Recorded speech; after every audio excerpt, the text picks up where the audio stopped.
কক্সবাজারের সাবেক ডিসি রুহুল আমিনকে কারাগারে পাঠিয়েছে আদালত। কক্সবাজার জেলা জজ আদালতের বিচারক মুন্সি আব্দুল মজিদ এই নির্দেশ দেন। এর আগে সকালে দুদকের একটি মামলায় তিনি আত্মসমর্পণ করেন। দুদকের আইনজীবী জানান, 23শে জানুয়ারি সাবেক জেলা জজ, জেলা প্রশাসক সহ 6 জনের বিরুদ্ধে গ্রেপ্তারি পরোয়ানা জারি করে আদালত। মাতারবাড়ি তাপবিদ্যুৎ কেন্দ্র নির্মাণের জমি অধিগ্রহণের 20 কোটি টাকা আত্মসাতের অভিযোগে 2014 সালে মামলাটি করেন মাতারবাড়ির বাসিন্দা কায়সারুল ইসলাম চৌধুরী। মামলায় আসামি করা হয় সে সময়ের জেলা প্রশাসক রুহুল আমিন সহ 28 জনকে। মামলা বাদী স্বাক্ষর ও নথি জাল করে সাবেক ডিসি রুহুল আমিনের নাম কেটে দেওয়ার অভিযোগ রয়েছে।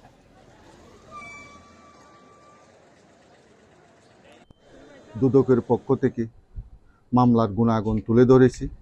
আসামির অপরাধের বিষয়টা আমি তুলে ধরেছি। মাননীয় আদালত দীর্ঘ শুনানির পর আসামি রুহুল আমিনের জামিন আবেদন নামঞ্জুর করে ওনাকে জেল হাজতে প্রেরণ করেছে।